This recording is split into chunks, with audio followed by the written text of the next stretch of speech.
Is going to try to win an actual true midsummer derby before attempting to complete a Triple Crown sweep. Staying in his way will be others, among others, Bob Baffert, who is looking to win his third of the last 5 Travers Stakes on Saturday and his 4th overall. To help us with the draw, we have the people from the racing office. We have Yuri Gorski, I know I always ask you, and Rob Driscoll. So, shall we get started?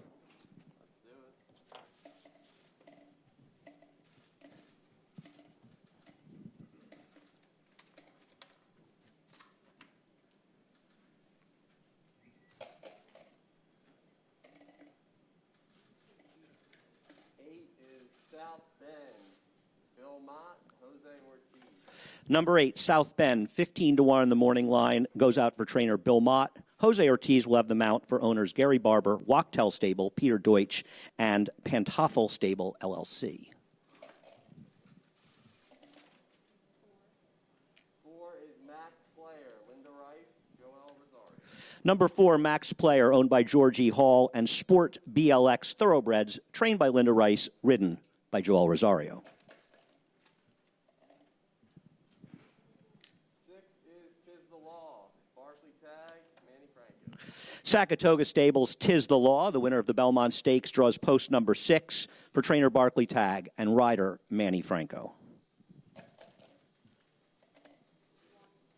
1 is First Line, Orlando Noda, David Cohen. First Line, a maiden winner from last week here in Saratoga, goes out for the Noda brothers. Orlando Noda, the trainer. David Cohen has the mount, 30-1 morning line.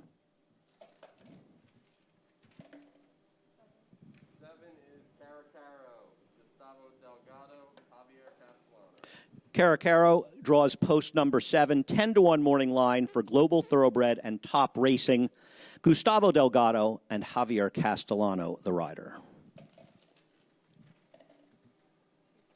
2 is Country Grammar, Chad Brown, Irad Ortiz. Winner of the Peter Pan on opening day, Country Grammar, going out for owner Paul Pompa, trainer Chad Brown, and Irad Ortiz, 6-1 in the morning line, number 2.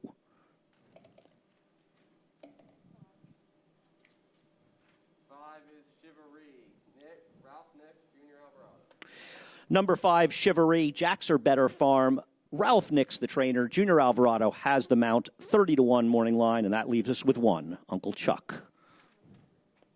And 3 is Uncle Chuck, Bob Baffert, Luis Saez. Thank you so much for your help. Number 3, Uncle Chuck. The 5-2 morning line, second choice, Carl Watson, Mike Pegram, and Paul Wellman. Trainer Bob Baffert, and the rider, Luis Saez. Thanks so much. Appreciate your help, as always. As we get on with today's draw, I'd like to bring up some of the contestants for the race. Trainer Barkley Tag. I think Barkley, I'm going on a limb here. I think Barkley's going for his first win in the Travers. And he's somewhere. Barkley, are you somewhere around here? Or did he leave? Oh, let me read the field from start to finish. Number 1, First Line, goes out for the Noda brothers. Orlando Noda, David Cohen. I'm going to put you over there by that mic. Excuse me. Sorry, Barkley. Number 1, First Line, Orlando Noda, David Cohen, 30-1. Number 2, Country Grammar, trainer Chad Brown.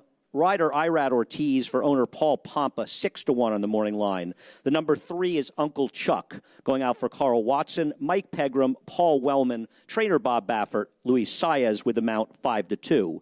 Number 4 is Max Player, trainer Linda Rice, rider Joel Rosario for owners George E. Hall and Sport BLX Thoroughbreds. Number 5, Chivalry, Jacks Are Better Farm, Ralph Nix, Junior Alvarado, 30-1. Number 6, Tis the Law, the even money favorite, Saratoga Stable, Barkley Tag, and Manny Franco. Number 7, Caracaro, Global Thoroughbred and Top Racing. Gustavo Delgado, the trainer. Javier Castellano has the mount, 10-1. And rounding out the field, number 8, South Bend, Gary Barber, Wachtell Stable, Peter Deutsch, and Pantoffel Stable, LLC, Bill Mott, and Jose Ortiz. Barkley, thank you for your patience, and thank you for joining us. Any comments on your post-draw? Well, I think it's all right. I wanted to be somewhere in the middle if I could. I have a few horses on the outside, but this will be good enough. How has he been training since the Belmont Stakes? Done everything we've asked him to do. We've been very fortunate. The 10 furlongs, this will be the first time any of these horses have gone 10 furlongs. Are you confident this is a good distance for him, a better distance, in fact, potentially? I don't think any distance makes a difference for this horse. I mean, from what I've seen, I just don't have any feeling that he can't handle it. Any thoughts on this year's Triple Crown? It's obviously an odd configuration. Has it something you really thought about? Has it been good for Tis the Law or sort of irrelevant to you? Well, I was a little upset that they didn't keep the Belmont like it was, because I don't know whether they'll change the power of the Triple Crown after they change that to a furlong race there. Anyway, it is what it is. It'd be nice to win it if we could. Do you think of this potentially, and obviously there's a long way to go and it's horse racing, but potentially a quadruple crown for him because of the unusual way these races are being run? That would be nice. All right, Barkley. Well, we wish you the best of luck, and we thank you as always for joining us. Thank you. Trainer Barkley Tagg, trainer of the favorite Tis the Law. Thanks, Barkley. Chad Brown is here, and Chad Brown has the number 2 Country Grammar for owner Paul Pompa. And I'll ask you, Chad, the same question. Any thoughts on your post draw on the inside? No, the post is good. Just looking to save some ground, and and hopefully Source can get the distance. I feel confident he can. He's going to have to step forward in this race and hope a couple of top contenders maybe can't go that far.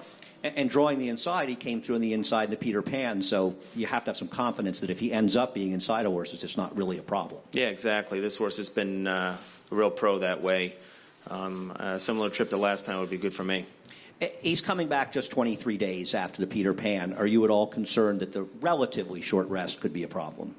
Yeah, I'm always concerned. I would prefer more time in between races with my horses, but I thought it was a rare opportunity to take another shot at the Travers when it's a little bit of shorter field than normal, and with the Kentucky Derby, some people waiting for that. It's just a unique year to maybe give it a shot with a horse that keeps improving, and even if it's on short rest, I think the reward is probably a little bigger than the risk.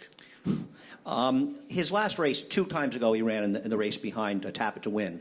Do you think his improvement was just as he's getting better, or do you think the 2-turn situation may help him a little bit? Yeah, I think both. I really just drew a line through the race at Belmont. He's really never even trained well there.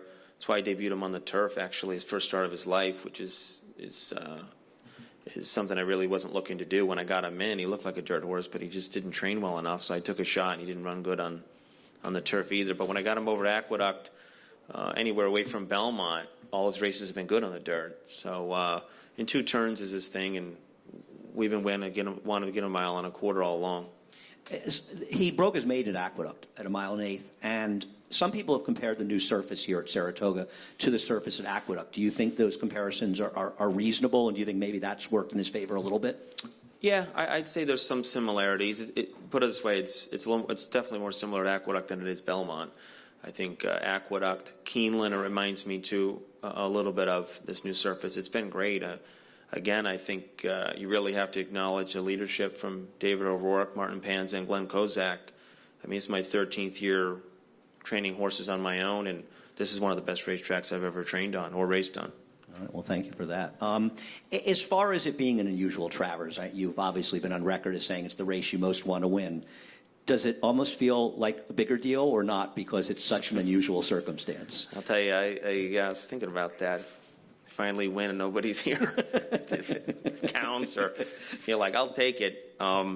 Well, no one to heckle you if you lose. It kind of makes me, it's so, depressing to not have the fans here and such, but at least to have the meet going, and I think Nara's doing a super job to at least for the horseman side, make it feel, comfortable as we can, and, the racing product's been super, as you can see with the wagering, and the surface is extremely safe, but, the Travers will be a little different, but like I said, we'll take it if we can get it. One last thing. Owner Paul Pompa, training for Paul, and who has this horse, Country Grammar. What is that experience like? No, he's a super guy. He was with me very early. He's been a huge supporter of our stable, and, a true New Yorker, and I couldn't think of a more deserving owner to win a race like this. All right, Chad, thanks so much for joining us, and best of luck with Country Grammar. Thank you. Trainer Chad Brown. Finally, we're going to bring up the trainer of Max Player, and that's Linda Rice, who sped up the highway just to spend this quality time with us. Thank you, Linda. I'll start out by asking the obligatory, how do you feel about post number 4, Linda? I'm okay with post number 4. You know, I'd rather try to save a little ground in the first turn or both turns, and I'd rather not get parked on the outside. So I think it's okay. As far as training since the Belmont, how's he been doing? You know, he's trained fine. I've been training at Belmont, not at Saratoga, which I guess is a little unusual. But he, you know, coming into the Belmont, he was off a 5.5-month break, so I trained him pretty aggressively. Coming into this race, I backed off him a little bit and a little bit more maintenance breezes. We weren't quite as aggressive with him, so hopefully, but I think he's ready. Is he here now in Saratoga? He's shipping. Actually, he's on the van right now. So he's going to tomorrow get his first look at the new Saratoga surface? Yes, he will. Have you enjoyed the new Saratoga surface, running on it? Yeah, I have. I think that, as Chad said, I think Naira's done a great job with it. Glenn Kozak has done a wonderful job with this track. I've been very pleased with it. Good. Glad to hear it, and thank you. As far as the added distance, I mean, the way he runs, you'd have to think it's a positive. Yeah, I think so. You know, racing's funny, though. You know, sometimes when they run shorter distances, they go faster early, and you have a better chance to close with a horse like him that has a strong closing kick. So on occasion, it works against you. As you mentioned that he was off for 5.5 months before his last race, and I think it's obvious that he took a real step forward from his Withers win to the last race. How confident are you he can take another step forward? Because clearly he does if he's going to beat Tis the Law, among others. You know, I knew from February to June, based on the way he was training, that he was going to take a big step forward, and obviously he needed to. This time around, I don't know that we're going to see the same progression from February to June, but if he takes baby steps, that would be good, get us to September. And we talked a little bit after the last race. You were hoping he'd be a little closer last time. Now, maybe part of that was that the pace was quicker. Are you thinking the pace is obviously not going to be as fast around a 2-turn race? Are you thinking maybe he'll be a little bit closer than he's been in the past to the pace, to the front? Yeah, I would like to think that Joel, this will be the second time that he's ridden the horse, and it was a learning curve last time. You know, he watched his previous races. He saw that the horse doesn't run into kickback very well, and so I think based on the learning curve, I think he was a little too far back. He had a little too much to do, and I'd like to think that Joel will work a little more aggressively to keep him closer. All right, Linda. Well, thanks so much for joining us, and we wish you the best of luck in the Travers this weekend, the Runhappy Travers this weekend. Yes, thank you. All right. We thank everybody for coming, and we hope everybody enjoys the 151st running of the Runhappy Travers, which will be broadcast on Fox, on the big Fox network from, I believe, 5 to 6:30. Is that right? I believe that's correct. So that'll be on Big Fox. Of course, our races, Saratoga Live, will be on all day long, but we'll be on Big Fox from 5 to 6:30, covering the Travers, among other races. Thanks so much to everybody that came and spent some time with us. Thank you for joining us, and have a great day.